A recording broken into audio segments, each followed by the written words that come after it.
Have you ever known your own worth so completely, so deeply, that the opinions of others became like the buzzing of a distant fly? Not an immediate annoyance, but a background noise you could choose to filter out, a vibration in the air that had no bearing on your reality. It is a rare state of being, a fortress built not of arrogance, but of experience. It is the quiet confidence of someone who has walked through fire and knows, with absolute certainty, the temperature at which their own soul burns. For Alara Vance, that fortress had been built brick by painful brick, and its walls were very, very high. The air in the grand tasting hall of the Beaumont Culinary Institute was thick with the scent of ambition and beurre blanc. It was a cathedral of modern gastronomy, all polished concrete, gleaming chrome, and hushed reverence. 40 apprentices, clad in starched white jackets, stood in a nervous semicircle around a granite altar where Master Chef Antoine Dubois presided.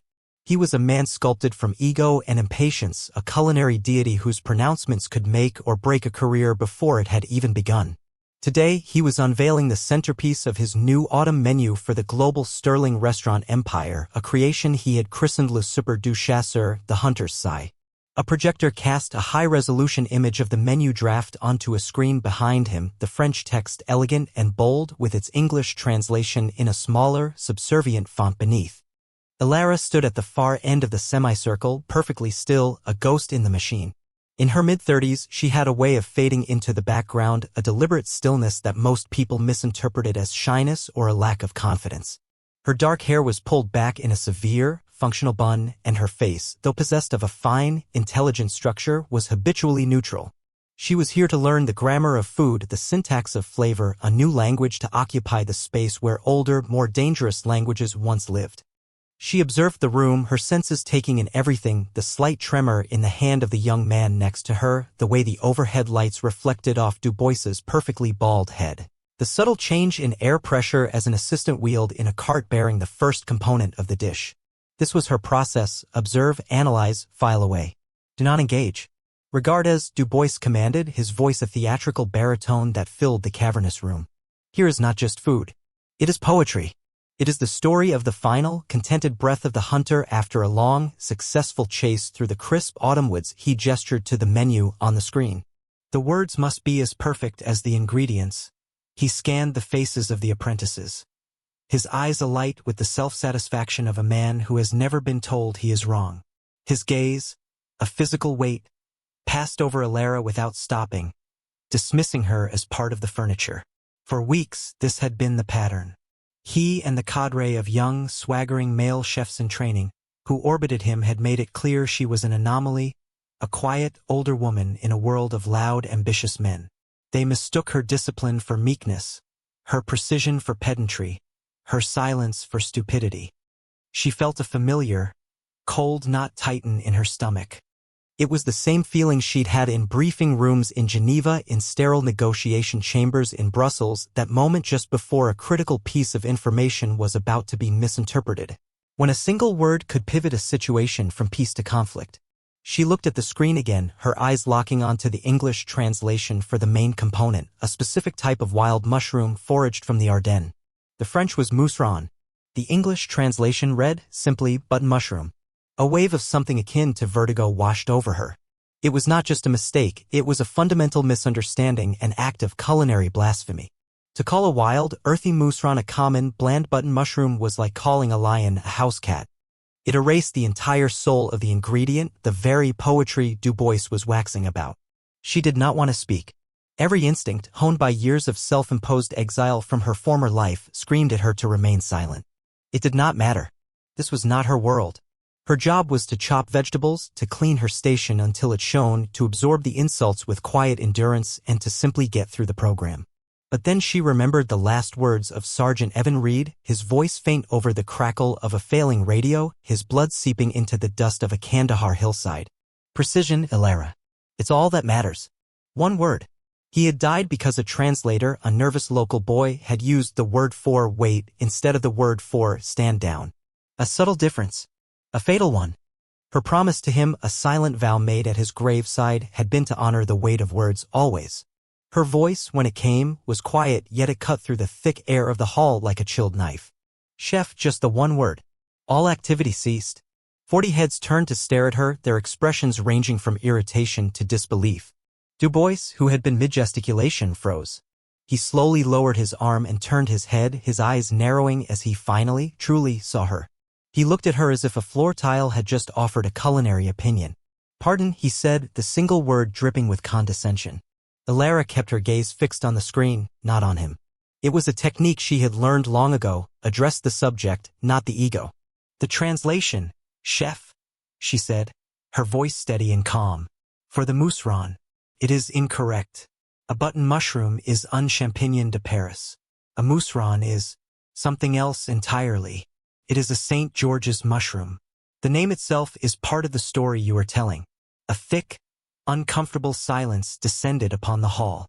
The group of young male apprentices near the front began to snicker, exchanging derisive looks. One of them, a brash young man named Marcus who had made it his personal mission to torment her, coughed loudly into his hand, a sound that was clearly a suppressed laugh. Du Bois's face, which had been a mask of surprise, slowly curdled into a dark, mottled red. He was being corrected, publicly, by a woman he had deemed insignificant. "Mademoiselle Vance," he began, his voice dangerously soft. "You are a cook, a beginner. You are here to learn how to hold a knife, not how to be a dictionary." The laughter from the chorus of mockers grew louder, more confident. "Perhaps you think your delicate sensibilities are more refined than my 30 years of experience? Perhaps you believe your command of a language I have been speaking since birth is superior." He took a deliberate step towards her, invading her space. "You see the food, the art. I see the words. You see a list of ingredients. I see a story. Do you understand the difference?" He leaned in closer, his voice a venomous whisper for all to hear. "Or is it too complex a concept for you?" Humiliation, hot and sharp, pricked at the back of her eyes. She felt the blood rush to her cheeks, a betrayal by her own body. Dozens of pairs of eyes were on her, enjoying the spectacle. Phones were subtly being raised, the glint of their lenses catching the light.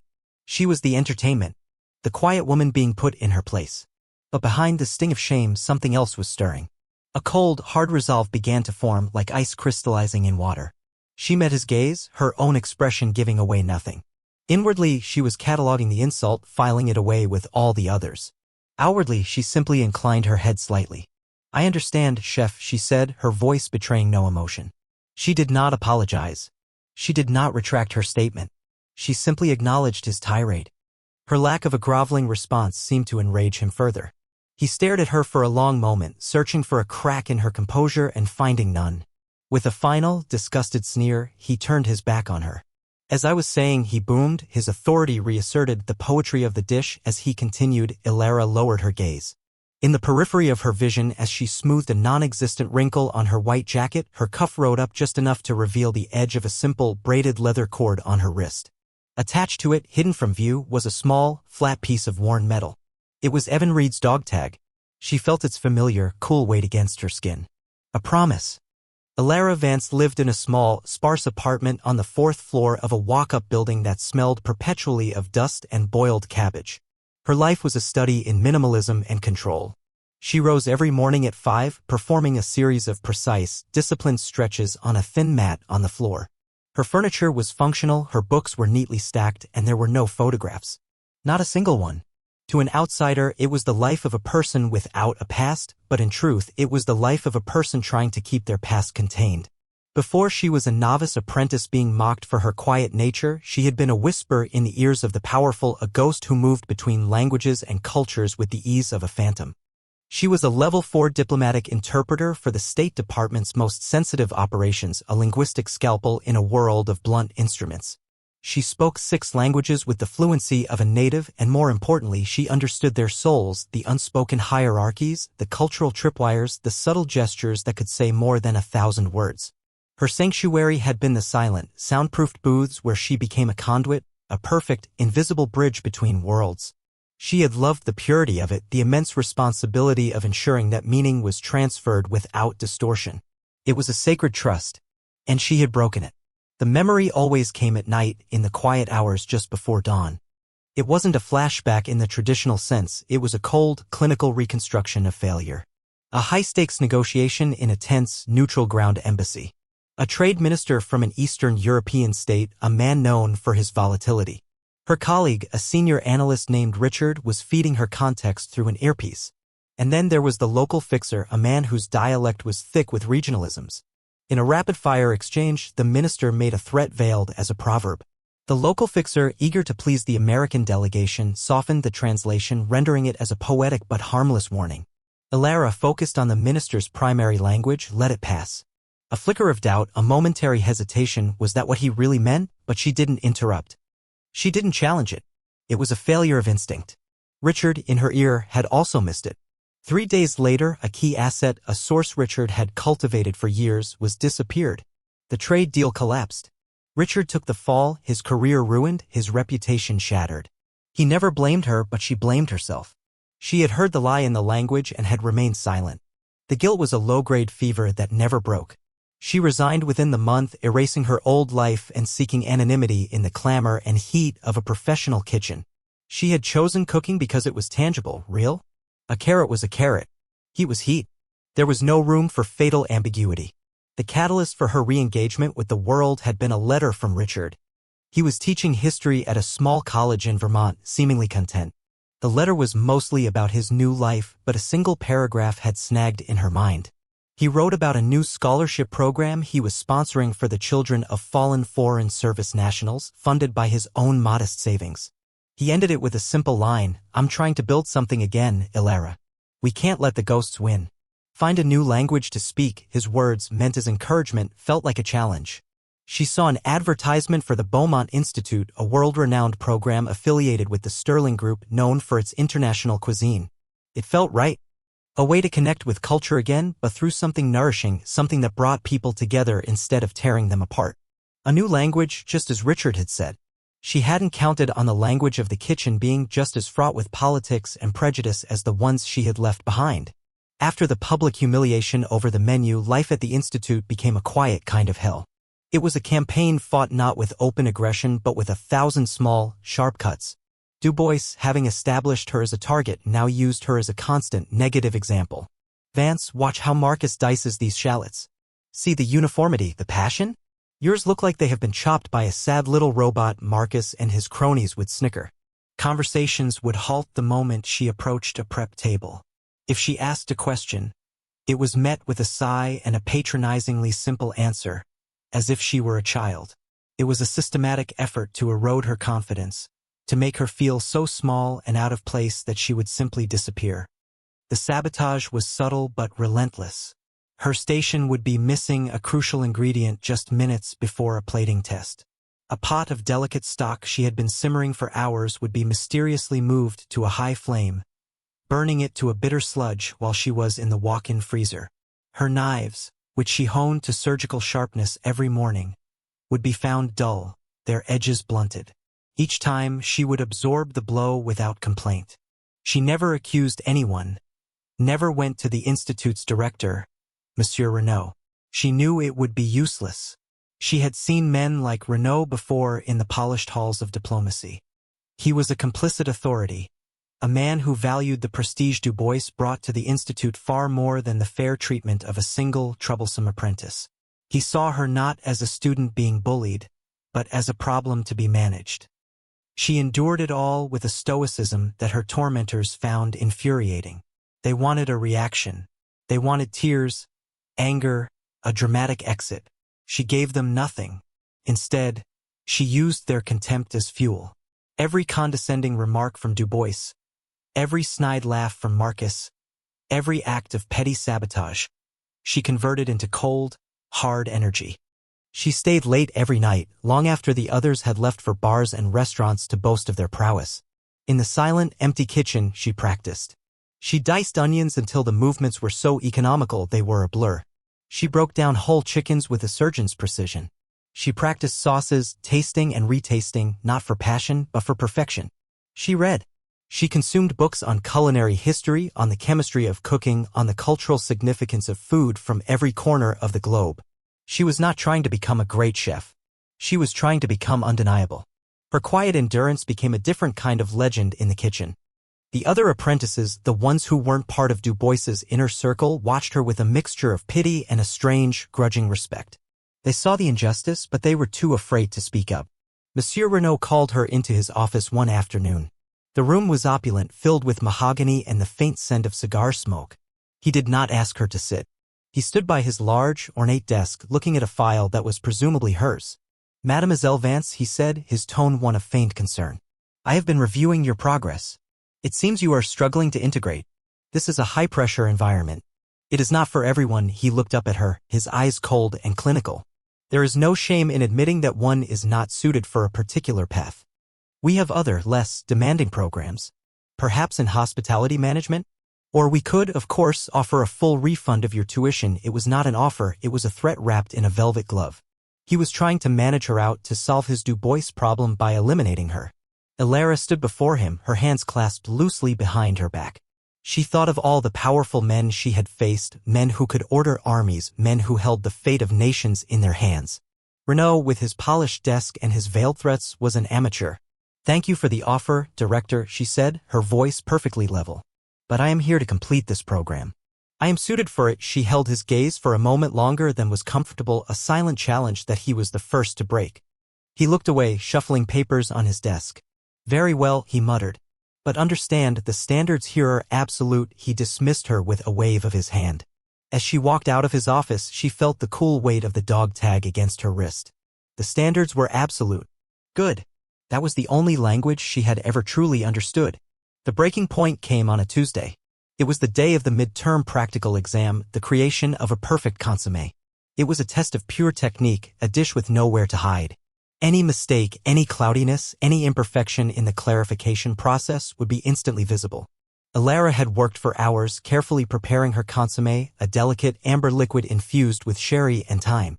She had built her protein raft with meticulous care, watching as it slowly rose to the surface, pulling every impurity from the liquid until it was as clear as glass. It was perfect. She left it on a low, steady heat to keep warm while she gathered her plating bowls, a task that took no more than 3 minutes. When she returned, Marcus was standing near her station, a faint, satisfied smirk on his face. And in her pot of perfect, crystalline consommé, a single, fat dollop of cream was slowly dissolving, turning the entire batch into a cloudy, opaque failure. He didn't even bother to deny it.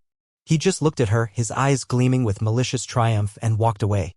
The other apprentices averted their gaze. No one said a word. Du Bois would be coming through for inspection in 10 minutes. There was no time to start over. It was a checkmate. For the first time, a feeling of utter, hopeless defeat washed over her. The relentless pressure, the isolation, the constant, grinding injustice. It all crashed down on her at once. She stared into the ruined pot, the cloudy liquid mocking her efforts. Renaud's offer echoed in her mind. It's not for everyone. Maybe he was right. Maybe this was a fool's errand. What was she even trying to prove, and to whom? The ghosts she was running from were not impressed by a perfect consommé. She walked numbly to the locker room, the sounds of the kitchen fading behind her. She sat on the cold metal bench, her head in her hands, and considered quitting. Truly considered it. She could pack her single bag, leave this place and its petty tyrants behind, and disappear into another quiet life. She could find another language to speak, one without gatekeepers like Du Bois. The silence of the empty room was heavy, suffocating. Her hand went to her wrist, her fingers closing around the worn dog tag. She closed her eyes, and suddenly she was not in a locker room in Paris, but in the dusty, sun-baked command tent in Kandahar. Evan Reed was sitting across from her, cleaning his rifle. He had been her designated security, but he had become her friend, her anchor in that chaotic world. He'd had a simple, unshakable code. "You don't quit when you're tired, Vance," she could almost hear him say, his voice a low, steady rumble. "You don't quit when they cheat. You don't even quit when you're beat. You quit when the job is done." Not a second before. She remembered him talking about his daughter, how he was saving to send her to college, how he wanted her to have a life where she never had to back down from anyone. He had died upholding that code. And she was about to break her promise to him over a pot of ruined soup and the ego of a bully. A cold fury, clean and sharp, burned away her despair. The self-pity vanished, replaced by a diamond-hard resolve. They thought they had broken her. They hadn't even come close. They had just shown her what the mission was. She stood up, her movements no longer numb but filled with a sudden, chilling purpose. She walked back into the kitchen. Du Bois was standing over her station, a look of theatrical disgust on his face as he stared at the cloudy pot. "Vance," he bellowed. "What is this disaster? She walked straight up to him, picked up the ruined pot, and poured its contents into the sink without a word. She then began methodically, almost robotically, cleaning her station, her face a mask of impenetrable calm. Du Bois was speechless, robbed of his triumphant tirade.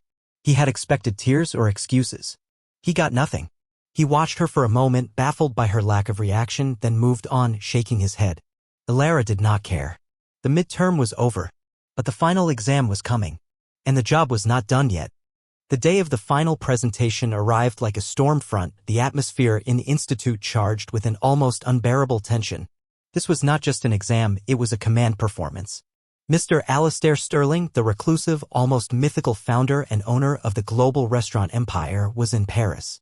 He would be attending the presentation along with a delegation of powerful Japanese investors he was courting for a major expansion into Asia. The stakes were astronomical. For the apprentices, it was the chance to be noticed, to be hired into one of Sterling's prestigious kitchens. For Du Bois, it was a test of his own genius, a justification of his massive salary and godlike reputation. The entire event was to be a seamless fusion of French culinary art and international business savvy. And Du Bois had decided to use it as the final, public stage for Alara's destruction.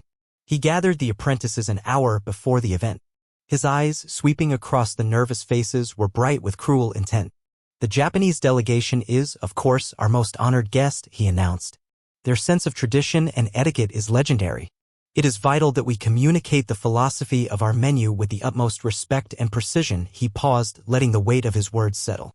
Then his gaze landed on Alara and a slow, predatory smile spread across his face. Therefore, to handle the presentation for our Japanese guests, to explain the nuance and poetry of my creations in their native tongue, I have selected the one among us most obsessed with the precise meaning of words.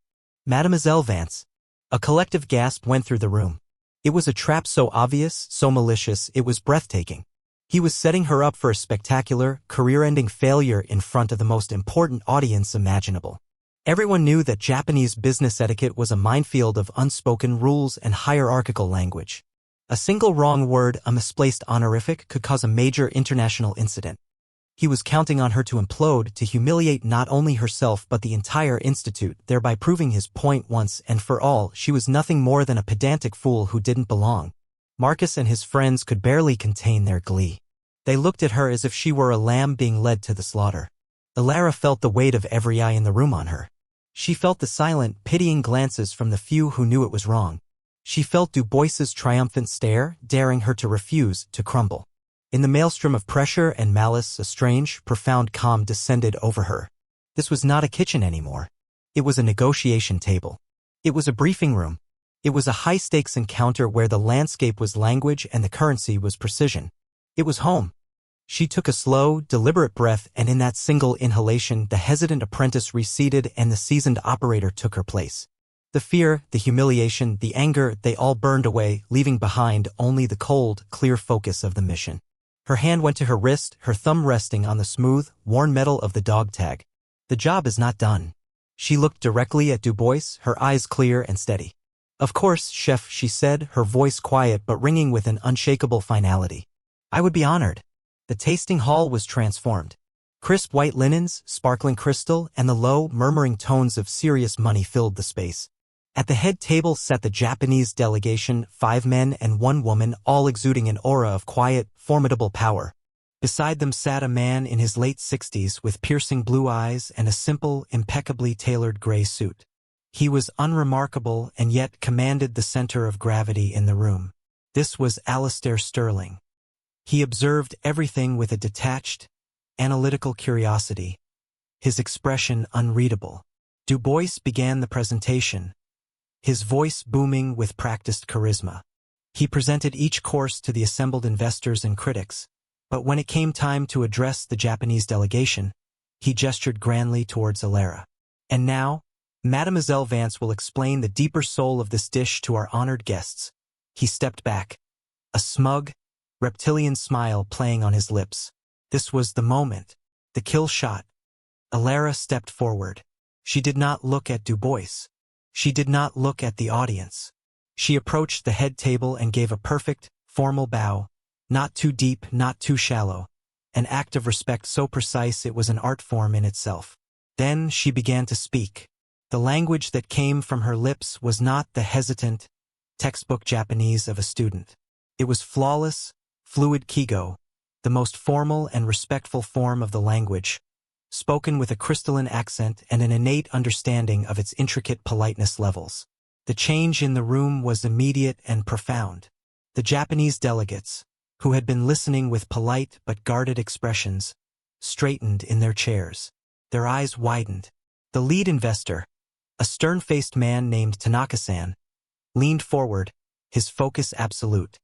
Alara did not just translate the menu. She transcended it.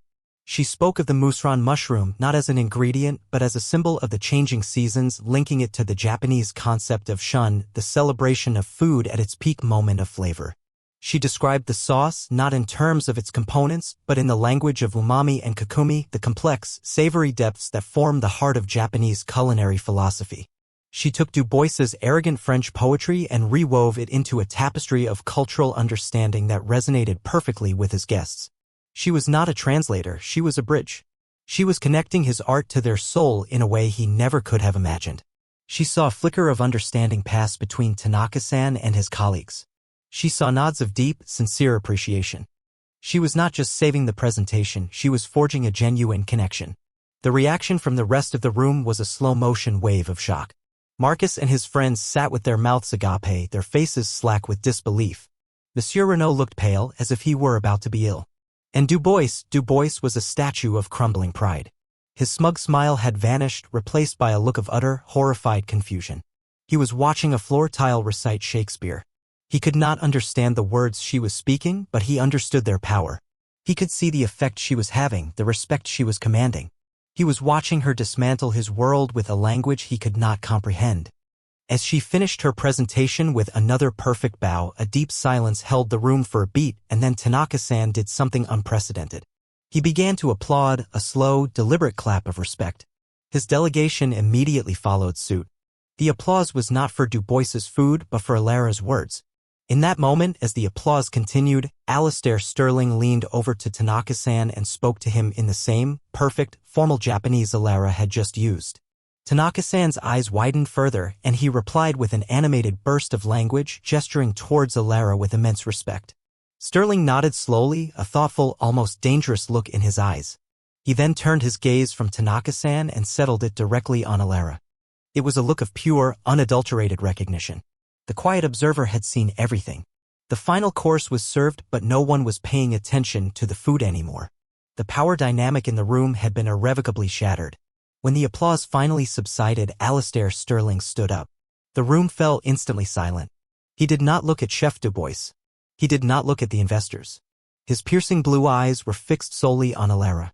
He addressed her not in French or English, but in the crisp, formal Japanese they now shared. Vansan, he began, the honorific hanging in the air like a judgment. That was not the Japanese of a culinary student. That was the Japanese of The Hague. Of the G7 summits. Who are you? It was not a question, it was a demand for a truth he already suspected. Alara met his gaze without flinching. The mission was over. The job was done. She replied in quiet, clear English so that everyone in the room could understand. I was a level 4 interpreter for the State Department, Mr. Sterling. She did not need to elaborate. For a man like Sterling, who built his empire on global connections, those words told him everything he needed to know about her background, her training, and the level of trust she had once held. The revelation landed with the force of a physical blow. You could see the dawning horror on Monsieur Renaud's face as he realized he had tried to push out a highly trained government specialist. You could see the blood drain from Marcus's face as he understood the woman he had tormented was so far beyond his comprehension he might as well have been mocking the tide. Sterling's gaze then shifted, moving slowly from Alara to Chef Antoine Du Bois. The temperature in the room seemed to drop 10 degrees. Chef, Sterling said, his voice now a blade of ice. I built my company on a single principle, respect. Respect for ingredients, respect for customers, and respect for talent. I fly to Paris to secure a vital partnership, and I find my head chef has based his entire menu presentation on a lie. A button mushroom. He let the words hang in the air, a final, damning indictment of Du Bois's arrogance. And worse, I find he has tried to publicly humiliate the single most qualified person in this room to prevent that partnership from failing. You did not see her talent. You saw her gender. You did not see an asset, you saw a threat to your fragile ego. He paused, his voice dropping to a low, dangerous growl. You are a brilliant cook, Antoine. But you are a terrible leader. Your position at this institute is terminated. Your corporate role is suspended pending a full review of your conduct. Dubois stood, speechless and pale, his entire world collapsing in a single, brutal moment. The chorus of mockers stared at their plates, at the floor, anywhere but at the unfolding carnage. Some of the other apprentices, the ones who had watched in silent complicity, now exchanged uncomfortable, guilty glances. The public humiliation that Dubois had so meticulously planned for Alara had been turned back on him with devastating, absolute force. Sterling then turned back to Alara, his expression softening slightly. As for you, Mademoiselle Vance, an apology is insufficient for what you have endured. But I will offer one anyway. On behalf of my entire organization, I am sorry. He then gestured to an empty chair beside him. I find myself in need of someone who understands that the soul of a global brand is not just in what it creates, but in how it communicates. I'm not offering you a job as a chef. I'm offering you a position as the head of my new division of international brand and cultural liaison. Your job will not be to translate menus, but to ensure the entire Sterling Empire speaks with precision, respect, and understanding in every market we enter. It is a vital role. I believe you are uniquely suited for it. It was not a reward for surviving. It was a recognition of her true worth. It was a chance to use her skills not to avert disaster in the shadows, but to build bridges in the light. She looked at the offer, at the ruined face of her tormentor, at the stunned looks of her former peers. There was no triumph in her, only a quiet sense of purpose restored. This was the language Richard had told her to find. In the weeks that followed, Alara moved out of the cramped apartment and into a new life. She accepted Sterling's offer, not with glee, but with the same quiet gravity she brought to everything. Her new office was spacious and overlooked the Seine, but she kept it sparse, functional. Her purpose was her focus. She immediately began work on reforming the Institute's training program, ensuring its curriculum was built on a foundation of cultural respect, not just culinary technique. She made it her mission to create an environment where talent could thrive, regardless of gender or background. One afternoon, a young woman from the apprentice program, one who had often watched the bullying with pained, silent eyes, knocked hesitantly on her office door. Madame Vance, she began, her voice trembling slightly. I wanted to apologize. For not speaking up. What you did, it was incredible. I want to learn. Not just to cook, but to be like you. To be that strong. Alara looked at the young woman's earnest, hopeful face and saw not a protégé, but a responsibility. She invited her in, and for the first time in a long time she began to speak of her past, not as a source of trauma but as a collection of lessons. She was no longer just honoring a ghost, she was shaping a future. Her path had not been about revenge. It had been about progress. That evening, as she stood looking out at the glittering lights of the city, her hand went to her wrist. She unfastened the leather cord and held the small, worn dog tag in her palm. For years, it had been a symbol of failure, a constant, heavy reminder of a promise she felt she had broken. But now, as she looked at Evan Reed's name stamped into the metal, it felt different. It was no longer an anchor to the past, but a compass for the future. True strength, she now understood, was not the absence of fear or the suppression of pain. It was the quiet, relentless perseverance to know your own value even when the world tells you that you have none. It was the profound understanding that in the face of prejudice and ignorance, the most powerful response, the most definitive victory is not a shout but the undeniable, unassailable eloquence of excellence. The job was finally done. A new one was just beginning.